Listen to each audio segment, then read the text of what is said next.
د اسلامیات کے معزز دوستوں، میں ہوں اصغر علی اور آپ تمام دیکھنے اور سننے والوں کو السلام علیکم۔ ناظرین، موجودہ فلسطین اسرائیل جنگ کے تناظر میں ایک بہت بڑی اور عجیب و غریب اور دل دہلا دینے والی پیش رفت سامنے آ رہی ہے،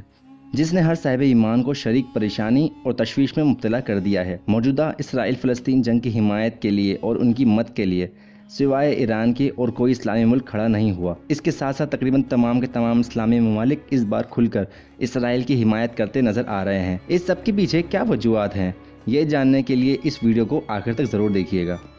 پیارے ساتھیوں، یہودی تقریباً پچھلے 100 سال سے اپنی جڑیں مضبوط کرتے جا رہے ہیں، جب سے انہیں پہلی جنگ عظیم کے دوران ایڈولف ہٹلر کی طرف سے شدید قتل عام کا سامنا کرنا پڑا۔ یہودیوں کی فطرت میں ویسے ہی مکاری اور خباثت کوٹ کوٹ کر بھری ہوئی ہے، اور انہوں نے شروع سے ہی اپنا فوکس دنیا کے مالیاتی نظام کی طرف کر رکھا ہے، اور اس وقت حالت یہ ہے کہ دنیا میں موجود ٹوٹل تقریباً 60 کے قریب بڑی مالیاتی آرگنائزیشنز میں سے 40 سے زیادہ یہودیوں کے پاس ہے،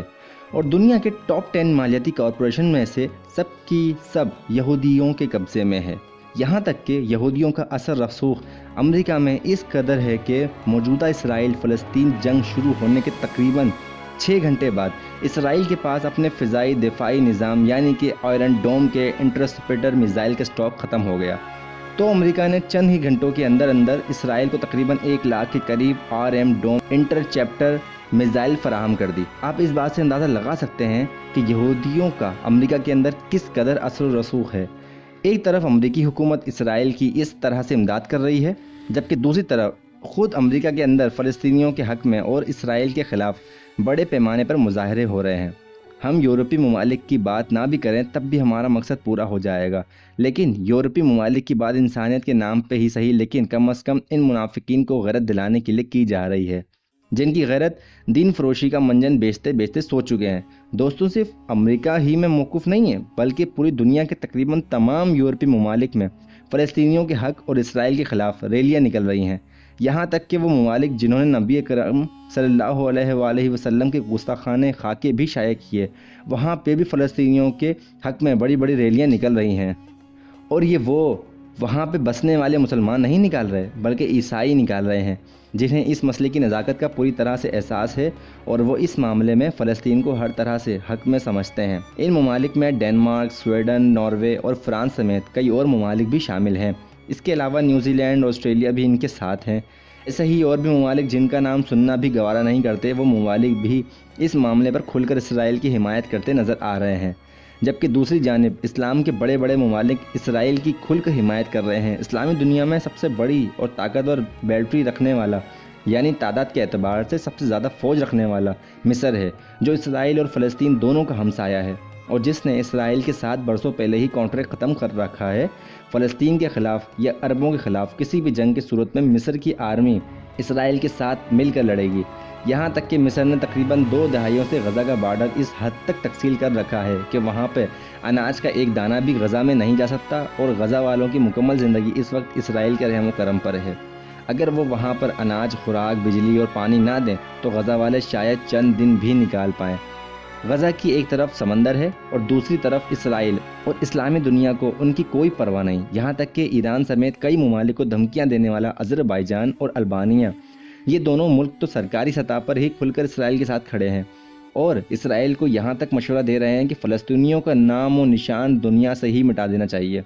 دوستوں، اس سلسلے میں یہ بات یاد رکھیے کہ سب کچھ اچانک نہیں ہو رہا۔ اس پوری دنیا میں موجود 57 اسلامی ممالک ہیں، اور ان 57 اسلامی ممالک میں سے ایران کے سوا کوئی بھی ملک فلسطینیوں کی پشت پہ کھڑا نہیں ہوا، اور اس سب کے پیچھے یہودی مالیاتی سازش کام کر رہی ہے۔ یہاں پہ نبی اکرم صلی اللہ علیہ وآلہ وسلم کی ایک حدیث کا ذکر کرنا ضروری ہے، جس میں انہوں نے فرمایا کہ آخری وقت میں دنیا کی قومیں تم لوگوں پر حملہ آور ہونے کے لیے دوسری قوموں کو ایسے دعوت دیا کریں گی جیسے کسی کو کھانے پہ بلایا جاتا ہے۔ تو صحابہ کرام نے دریافت کیا کہ یا رسول اللہ صلی اللہ علیہ وآلہ وسلم، کیا اس وقت ہم تعداد میں تھوڑے ہوں گے؟ تو آپ صلی اللہ علیہ وآلہ وسلم نے فرمایا کہ نہیں، تم تعداد میں بہت زیادہ ہوگے، لیکن تمہاری مثال اس حس و خواہشات کے تنکوں کی طرح ہوں گی جو سیلاب کے سامنے بہہ جاتے ہیں، اور جتنے مرضی زیادہ ہوں سیلاب کو روک نہیں سکتے۔ اس پر صحابہ کرام نے دریافت کیا کہ یا رسول اللہ صلی اللہ علیہ وآلہ وسلم، ایسا کیوں ہوگا؟ تو آپ صلی اللہ علیہ وآلہ وسلم نے فرمایا کہ ایسا اس لیے ہوگا کہ تم ون کی بیماری میں مبتلا ہو جاؤ گے، صحابہ کرام نے پوچھا کہ یا رسول اللہ ون کیا ہے؟ تو آپ صلی اللہ علیہ وآلہ وسلم نے ارشاد فرمایا کہ دنیا میں محبت اور موت سے نفرت ون ہے۔ ناظرین، مذکورہ بالا حدیث کی روشنی میں ہم لوگ صاف طور پر دیکھ سکتے ہیں کہ یہود نے بڑی آسانی کے ساتھ ہم مسلمانوں کو پیسے کی دوڑ میں پیچھے لگا کر دنیاوی اسباب میں الجھا دیا ہے، اور اب ہم فلسطینیوں کی تحریک آزادی اور ان کی جدوجہد کو بھی ان کی بیوقوفی قرار دے رہے ہیں۔ اور یہ سب کچھ اچانک نہیں ہو رہا، بلکہ اس کے پیچھے یہودیوں کی 100 سال کی محنت ہے، اور یہ 100 سال کی محنت کا پھل انہیں اس جنگ میں ملتا ہوا نظر آ رہا ہے کہ ان کے وزیر داخلہ اس بات کا اعلان کر رہا ہے کہ ہم فلسطین سے انسان نما جانوروں سے لڑ رہے ہیں، اور ہمیں کسی قسم کے اخلاقیات کی کوئی پرواہ نہیں ہے، اور ہم انہیں مٹا کر ہی دم لیں گے۔ لیکن اس بات پہ کسی جانب سے بھی چور و چراغ کی آواز نہیں آئی، اور سب اسلامی ممالک اپنی اپنی مستی میں مگن ہیں۔ انہیں صرف یہ ڈر ہے کہ کسی طرح سے فلسطینیوں کے ساتھ کھڑے ہوئے تو ہمارا پیٹ پہ لات نہ پڑ جائے، ہماری آمدنی ختم نہ ہو جائے، ہم بھوکے نہ مر جائیں۔ یہ وہی دنیا کی محبت اور موت سے نفرت ہے جس کا اشارہ نبی اکرم صلی اللہ علیہ وآلہ وسلم نے فرمایا تھا، اور یہ آخری زمانے کی نشانی ہے ہمارے ساتھیوں۔ نبی اکرم صلی اللہ علیہ وآلہ وسلم کا ارشاد مبارک ہے کہ جب دجال اس دنیا میں ظہور کر جائے گا تو بہت کم مسلمان ایسے ہوں گے جو اس کو پہچان سکیں گے اور اس کے خلاف کھڑے ہوں گے۔ باقی تمام کے تمام مسلمان دجال کی فوج میں شامل ہو جائیں گے اور اس کو خدا بھی مان لیں گے۔ اب آپ اسلامی دنیا کی حالت کا تصور کیجئے اور اندازہ لگائیے کہ دجال کی آمد کی راہ کس قدر ہموار ہو چکی ہے۔ یہودیوں کا پیسہ، ان کی طاقت اور باوجود محدود تعداد میں ہونے کے دنیا پہ ان کی برتری اس بات کا منہ بولتے ثبوت ہے کہ وہ لوگ دجال کی آمد سے پوری طرح باخبر ہیں اور اس کی آمد کی پوری طرح تیاری کر چکے ہیں، اور فلسطین وہ خطہ ہے جہاں سے دجال کو حیثیت کی روح سے سب سے زیادہ مزاحمت کا سامنا کرنا پڑے گا۔ وہاں پہ وہ آگ اور آگ کی بارش برسا کر اس پورے خطے کو ہی تہس نہس کر دینا چاہتے ہیں۔ ان حالات کی روشنی میں یہ سمجھ لینا بالکل ہی آسان ہے کہ آخری زمانے کی تمام بڑی بڑی نشانیاں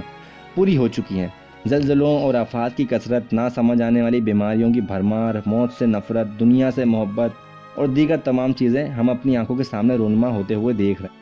اس سب سے اس بات کا اندازہ لگانا نہایت آسان ہے کہ آخری زمانہ ہمارے سر پر کھڑا ہے اور دجال کی آمد کا وقت بہت نزدیک ہے، اور دجال کی آمد پہ ان مسلمان ملکوں میں سے کوئی کیسے لڑے گا جب ابھی ان کی ہمت 1 کروڑ سے بھی کم یہودیوں کے سامنے کھڑے ہو کر بولنے کی بھی نہیں رہی، اور دجال کے پاس وہ ایسے شوفدے ہوں گے کہ وہ لوگوں کو آسانی سے گمراہ کر لے گا۔ اللہ رب العزت سے دعا ہے کہ وہ ہمارا ایمان سلامت رکھے، ہماری آگ اور باطل میں فرق کرنے کی صلاحیت کو برقرار رکھے، اور ہمیں اپنے راستے پر کلمہ پڑھتے ہوئے وہ موت نصیب عطا فرمائے جس موت کے بعد کسی قسم کا کوئی پچھتاوا نہ ہو۔ آمین ثم آمین۔